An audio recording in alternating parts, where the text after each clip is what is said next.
Another day, another FPL vid. Jack, what are we talking about today? Josh, today we're going to discuss ownership in FPL. So, individual player ownership. How important is it? Do we care about it? Should you care about it? Is it useful to know the ownership of a player, like the overall ownership of a player in your across the whole of FPL in your own mini league? How useful is knowing how well owned a player is? Uh, those are the questions we're going to ask ourselves today, Josh, and explore and have a few little logic mind games and see where we end up with it. And hopefully it will help you, the listener, decide whether you should care about ownership or not. I thought you said you as in me then, because And I'm, you, yeah, mainly thank you. thank you. Good, because that's what I care about. But yeah, big questions to answer. Hopefully some big answers. Nice one. Let's do Cool. it. So what is ownership, Josh? What do we mean when we say ownership? Well, on the FPL website, it has it as a percentage of teams selected by, is how they like to refer to it. And it's exactly what it says. It is just literally the percentage of teams that own that player. So total number of managed teams that own that player in particular. So obviously people like Haaland at the moment, very, very high ownership because everyone's got them. And then the more differential players have a lot less ownership because they're not kicking about on people's teams. Yeah, fair. And so the template that you hear a lot of people talk about would probably be the most owned 11 most owned players, wouldn't it, by that metric? Yeah, especially later in the season, I think when players have kind of the cream has risen to the top and like people's players' forms have been consistent. You know who's doing well.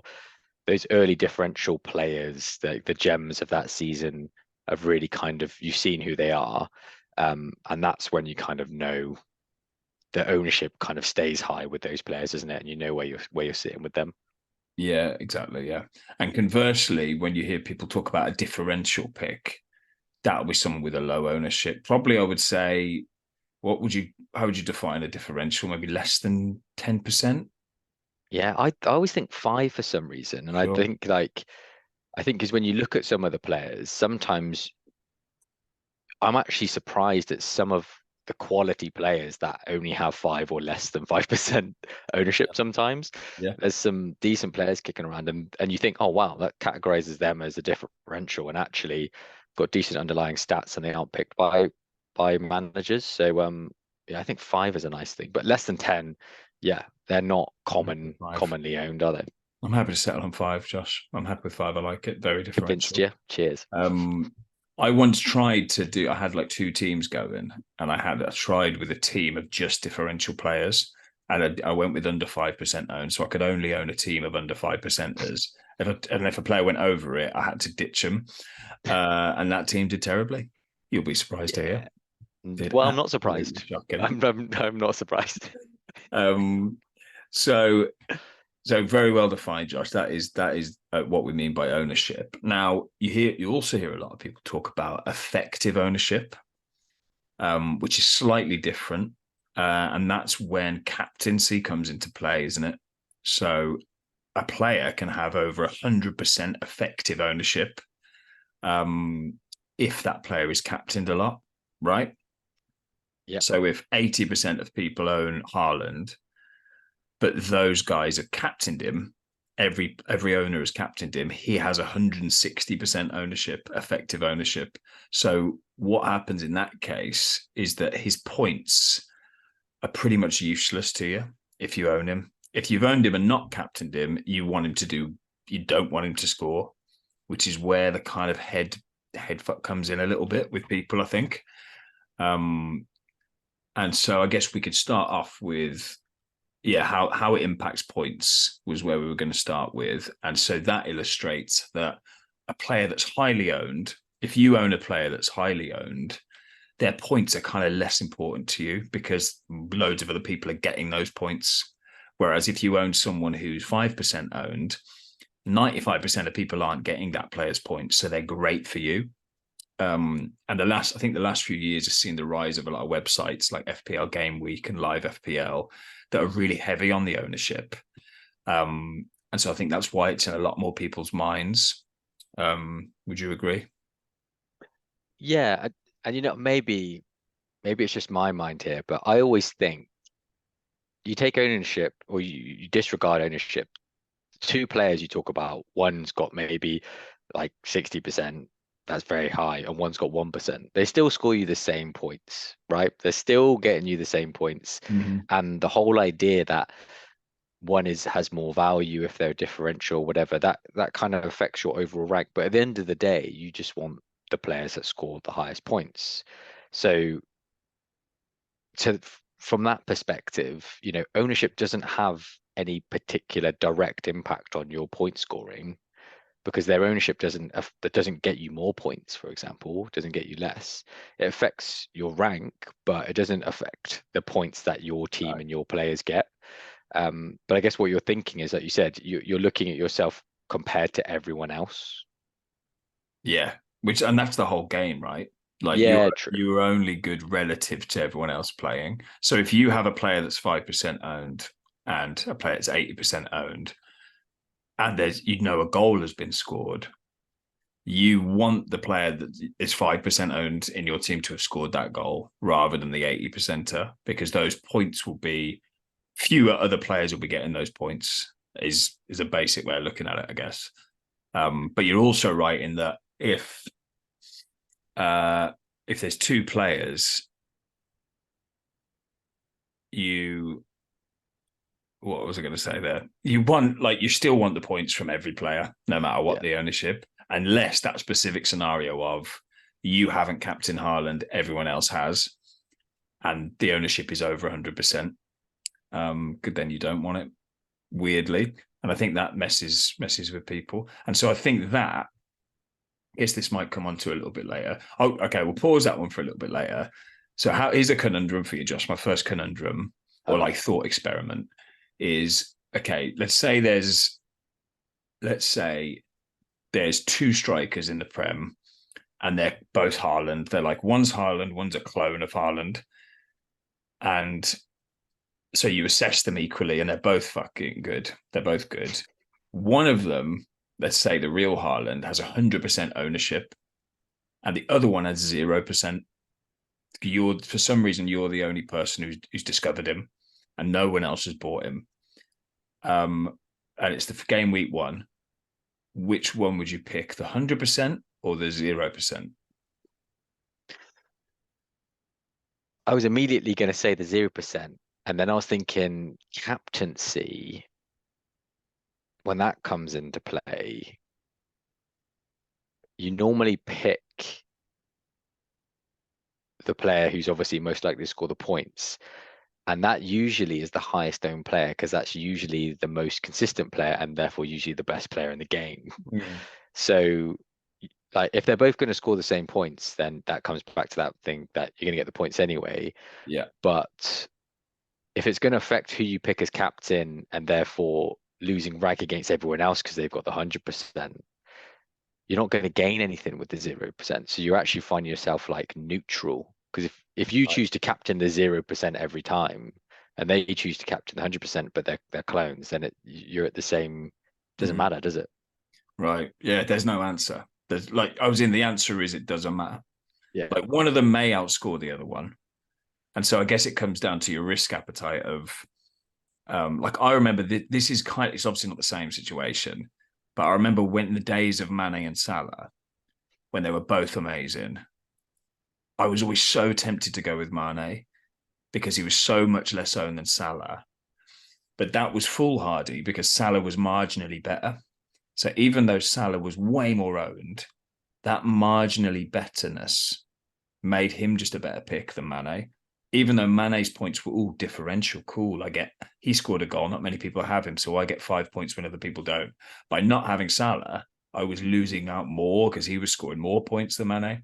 So even though it was sexier to have Mane and more hipstery, you feel like more of an independent team.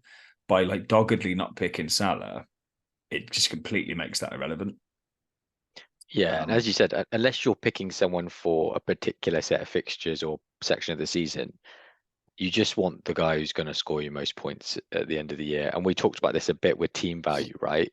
The Yeah. other day. Um, at the end of the day, you can have a team which pretty much incorporates the majority of the best assets and the best premiums and a lot of other players mixed in. So you just want to just pick the best players right from the beginning. Pick your Salah, and at the like in this season, pick Haaland and Salah. You can get them both in your team, and then kind of make it fit the rest of the team around them. Hmm. Yeah. Yeah. Quite right. Quite right. Um, so I guess we've touched on this a little bit already, but do you care about ownership, and how does it affect you personally when you're picking stuff, when you're picking players? Uh, I think it definitely affects. It's one of the main things that crosses my mind when looking at like the transfers of who to bring in. When you've got a short list, you look at, oh, their underlying stats are great.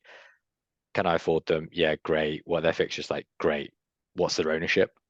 Right. That's definitely up there. And I think it comes down to that um defending, like using it as a shield if they've got high ownership, or if you're chasing rank, you might lean towards of that riskier pick that you were on about before because you're like, actually, Good point. I need an injection of something here. I'll go for the less than 5% guy, cross my fingers and say my Hail Marys before the game week starts. I think that's a really good point. Yeah, if it's later on in the season and you're chasing a mini league win or just chasing rank generally, then yeah, you're right. Ownership then can come into play, because if you would pick the man A in that hypothetical situation on the off chance that they perform, because you know you're not going to gain rank by just captaining Haaland every week like everyone else is. Um, well, maybe not. Maybe that's folly as well. I don't know, because you can find the differentials elsewhere. But yeah, generally, broadly speaking, that is, I'd agree with that. Um, What about you though? Is it cross your mind when you're picking so players? I really try and fight it, really, and we'll talk about why, because I do think it is pointless to know it. With the exception of that one you just said, that's a really good point. I hadn't thought of later on in the season, if you need to actively seek a differential. Um, but the only other reason I use it is to flag as essentially like a watch list of flagging news. So like if there's a player who's super owned and I don't own him and I haven't thought about him even, the fact he's highly owned will be like, oh, I need to watch out for this guy. He's highly owned. Why is he not on my radar? Like, why don't I own him? Um, and then that fear comes into play of, you get that gut feeling we've talked about of when you don't own a player and you just end up dreading that game week, and that's kind of a tell that you should bring that player in. And ownership comes into that with me. Equally, if I own a player who nobody owns and I think is good, the low ownership will be a kind of red flag for me, and I'll be like, okay, is there some news about this player that I don't know about? Is he banned? Is he injured? Is he whatever? So ownership in that sense acts as like a news flash reel to me. But I really try and fight letting the ownership on its own affect whether I bring them in or not. Even though it's in me, my like core in me is to feel kind of hipster and go for the low owned player, because you want to feel like you're not following the crowd, those kind of emotional feelings. Oh, it's an incredible feeling, right? When you've Oh like yeah. when you've picked a left field pick and then they just score a hat trick or bang it in, you're like just validates everything. Yeah. But I know what you mean. Like that's rare. That's why it feels good because it's Mm. rare. Yeah, exactly. And like you said earlier, like you just want the points, really. Like you should pick the players you think are going to get you the most points. And I guess the crux of this video for me, my conclusion is that it's those two things, that 100% and 0% um, thought experiment, they're so evenly balanced. So if you captain Haaland, yes, those points aren't worth as much to you because loads of other people have captained him. But that's completely counterbalanced with if you didn't captain him or didn't own him, and he hauled, those points would completely fuck you over. So it's sort of like, so you're better off captaining him because he's going to get the points in. Yeah. If that makes sense, like that, the kind of 100% owned player and 0% owned player are completely balanced in my mind if you're picking between the two of them, because by picking the 0%, you're foregoing the 100%.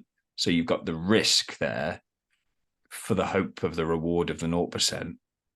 Or if you pick the 100%, you haven't got that risk, but you also haven't got the joy of the 0%. So to me, they're just completely balanced. And that battle in my mind makes me think, right, just ignore ownership and just pick who I think is the better player out of the two. And it's Haaland in most cases. Yeah. I mean, like you said, that's currently this season at the moment, Haaland's got the most goal involvements, closely followed by Salah. And I mean, that just shows, doesn't it? Like Yeah. they're the two highest owned, they're the two of most value.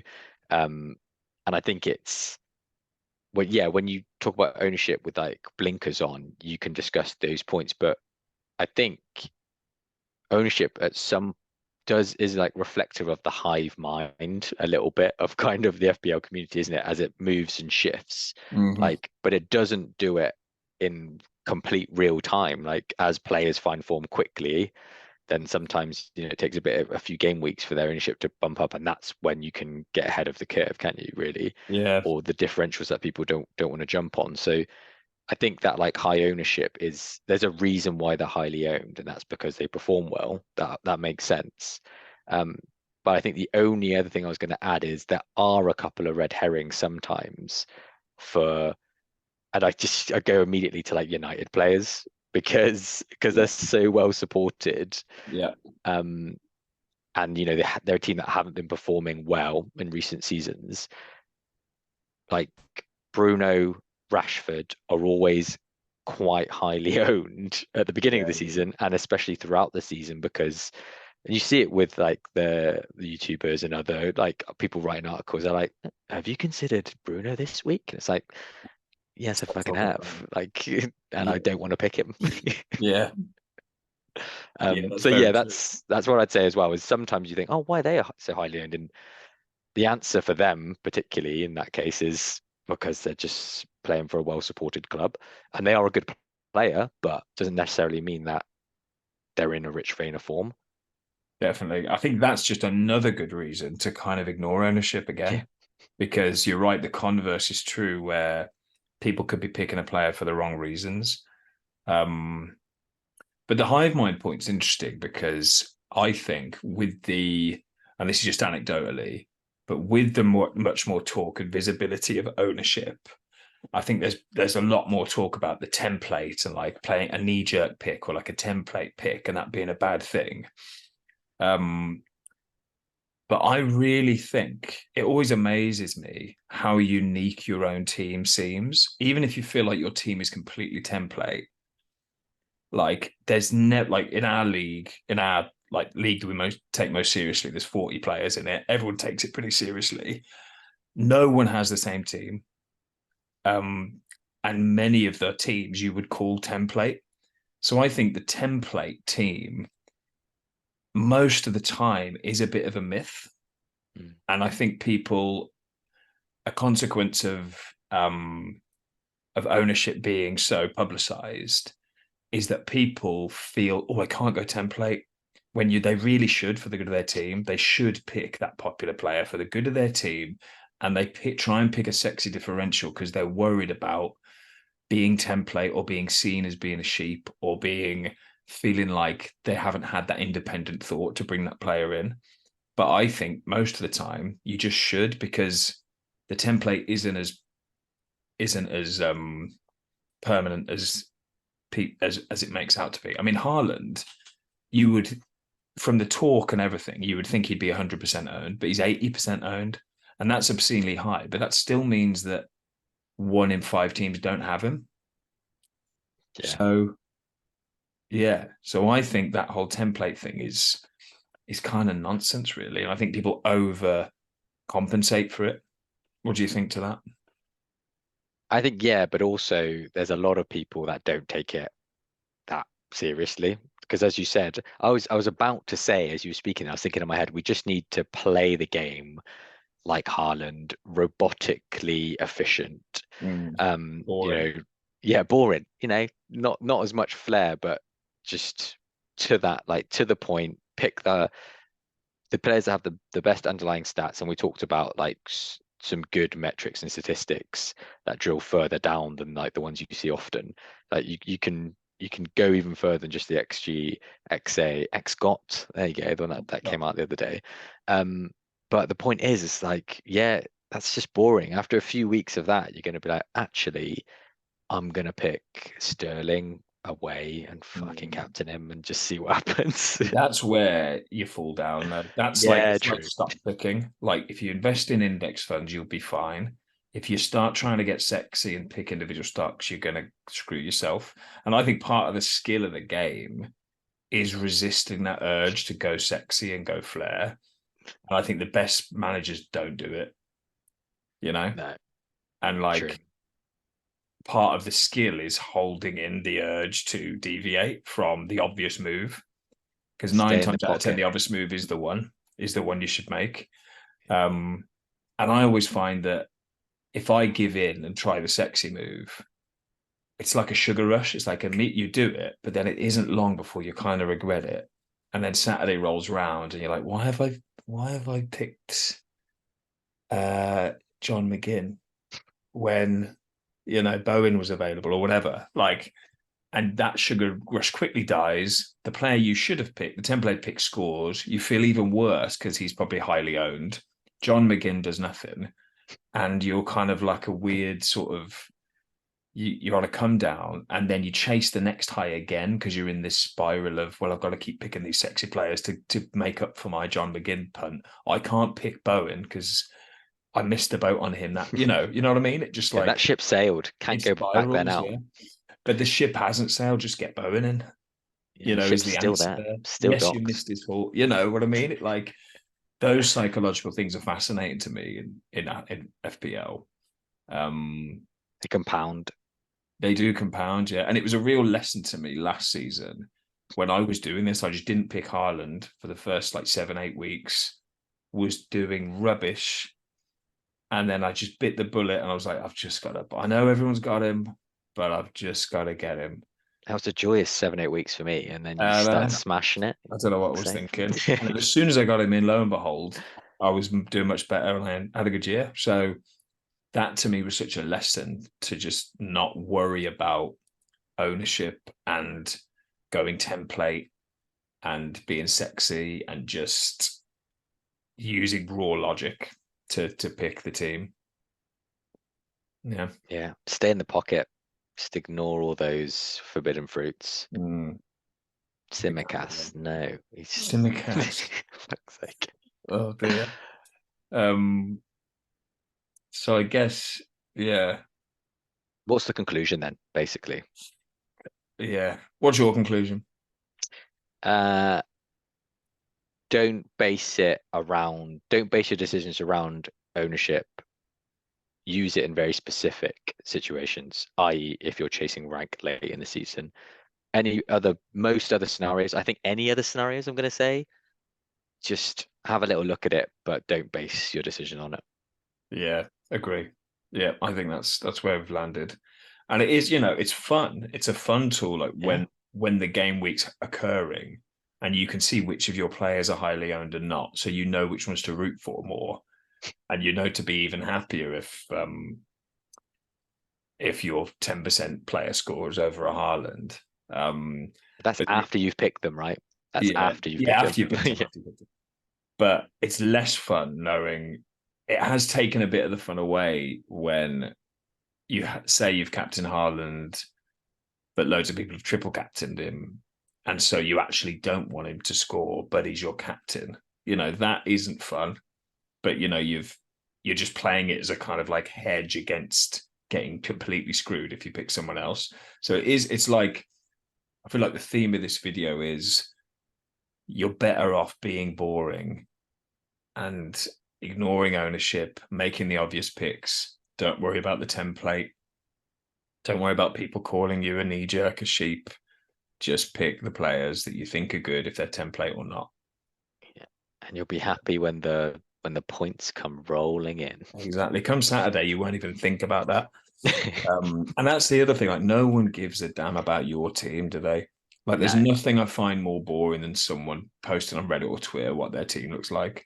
It's so dull. No one gives a damn, do they? no. Like, people worried about their team. I don't look at like rival. The people always say like, oh, what about the people in your mini league? I don't look at that until like the last 2 or 3 game weeks. Right. Maybe when you're going head to head with them. The rest of the time you're just looking at your own team and players, aren't you? So Exactly. Exactly. Like, if someone's killing it in your mini league, I'm like, who the hell's he got? and we do have someone killing it this year actually. God, yeah. But Well, the shouts are crazy. shout out to Gian. Yeah, just some Nostradamus stuff. That is amazing to see when that He's happens. killing it. But yeah, yeah, I feel more. I came into this video thinking about that this was my stance, and we've articulated it, and I'm even more sure about it. So I feel good. So what you're Um, saying is this whole video is just to validate that thought. just an ego stroke. That's all it Perfect. was. Yeah. But if you're watching and you disagree, have we missed something? Are we wrong about ownership not being important at all and a kind of red herring that can cloud your judgment? Let us know. Please do, because that would help us then. Yeah. Yeah. Yeah, give us some more Educate info. us. Educate us. But thanks a lot. If you've enjoyed it, leave a like and we'll see you soon, right, Josh? Yeah, see you soon. Cheers, Jack. Happy days. Bye bye. Bye bye.